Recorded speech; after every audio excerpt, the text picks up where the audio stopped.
Hi friends, as usual நம்ம வந்தாச்சுங்க. விளையாட்டுக்கு சொல்லிங்க, உண்மையாக சொல்லப்போனால் இது ஒரு டிராஃபிக் பூமியாக மாறிட்டு வருதுங்க. எங்கேயுமே டிராஃபிக் இல்லாமல் நகர முடிய மாட்டேங்குதுங்க. எஸ்பெஷலி இன்ச் பை இன்ச்சாக தான் வண்டி நகர்த்துற மாதிரி இருக்குதுங்க. கிட்டத்தட்ட நான் இங்கே வந்து ஒரு 5-10 மினிட்ஸாக ட்ரைவ் பண்ணிகிட்டு இருக்கேங்க. ஜஸ்ட் ஒரு 300 மீட்டர் கடக்கிறதுக்கு அவ்வளோ நேரமாக இருக்கிறோம்.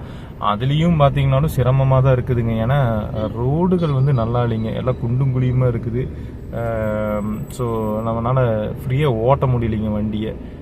இன்ச்சாக தான் போக முடியுதுங்க, ரொம்ப க்ளோஸாக தான் போக முடியுதுங்க, கேப் விட்டும் போக முடியலைங்க. இப்போ நான் கேப் விட்றேன், பட் இருந்தாலும் எனக்கு பின்னாடி வர வண்டி வந்து கேப் விட மாட்டேங்கிறாருங்க, பக்கத்தில் அணைச்ச மாதிரியே வராருங்க. ஸோ நம்ம முன்னாடி போய் ஆகணுங்கிற ஒரு சூழ்நிலைங்க. இப்போ ஜம்முன்னு எடுத்தாருங்க வண்டியை, இல்லைங்களா? உண்மையாக சொல்ல போனால் நான் அந்த மாதிரி போவேனான்னு கேட்டால் டவுட்டு தான். நம்மளால முடியாது, அந்த தில்லு கிடையாது. ரொம்ப கேப் ரொம்ப கம்மி தான், இன்ச் பை இன்ச் தான். எனக்கு தெரிஞ்ச ரைட் சைடில் லெஃப்ட் சைடில் வந்து ஆளே நடக்க முடியாது. ஏன்னா மிரர் கணக்கு வச்சுக்கோங்க, நீங்கள் மிரர் கணக்கு வைக்காமல் இருந்தால் இதை பார்த்தா பெரிய கேப் மாதிரி தெரியுதுங்க. ஆனால் நான் இங்கே ரைட் சைட்லேருந்து பார்க்கல, ஒரு ஆளே நடக்க முடியாதுங்க. உண்மையாக சொல்ல போகிறேன், அந்த பக்கம் ஆள் நடக்க முடியாது, இந்த பக்கம் ஆளே நடக்க முடியாதுன்னா யோசிச்சு பாருங்கள் எவ்வளவு நியர்பையாக போகுதுன்னுங்க. சான்ஸே கிடையாதுங்க. சூப்பராக ட்ரைவ் பண்ணுறாரு வண்டியை. பொதுவாகவே ஊட்டியிலிருந்து வண்டி ஓட்டுறாங்கனாவே அவங்களுக்கு நல்ல ஸ்கில் இருக்குங்க, அதில் எந்த மாற்று கருத்தும் கிடையாது. அவங்க ஏன்னா அங்கே ஹில்ஸ் ஏரியாவில் ஓட்டி அவங்களுக்கு வந்து வண்டியை எவ்வளோ நேக்காக இன்ச் பை இன்ச் பாஸ் பண்ணி எடுப்பாங்க.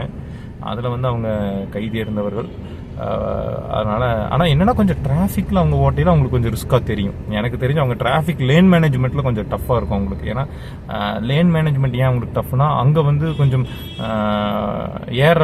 அதாவது மேலே வர்ற வண்டிகளுக்கு வழி கொடுத்தும் இறங்குற வண்டியை வந்து கொஞ்சம் ஸ்லோ பண்ணி போகிற மாதிரி அவங்களுக்கு ஒரு கல்ச்சர் கொஞ்சம் டிஃப்ரெண்ட் இருக்கிறதுனால அவங்களுக்கு லேன் மேனேஜ்மெண்ட் மட்டும் கொஞ்சம் டஃப்பாக இருக்கும். பட் இந்த மாதிரி நெருக்கி ஓட்டுறதுல அவங்கள வந்து இந்த காட் செக்ஷனில் ஓட்டி பழகிட்டிங்கன்னா நீங்கள் இந்தியாவில் வேர்ல்டு வைடு எங்கே வேணால் ஓட்டிக்கலாம் அப்படிங்கிற மாதிரி ஒரு தில் கொடுக்கும். பட் நான் சொல்ல வந்த மெயினான இன்னொரு கருத்து என்னென்னா, இந்த குழிங்க தான். இங்கே பாருங்கள் வண்டி எவ்வளோ பார்த்தீங்களா, இதுவும் குழி தான். அப்பாடியோ, அதாவது இவ்வளோ ஸ்லோவாக போய் விட்டே குழி தேடி தான் யோசிச்சு பாருங்க எவ்வளோ பெரிய இதாக இருக்கும்னு.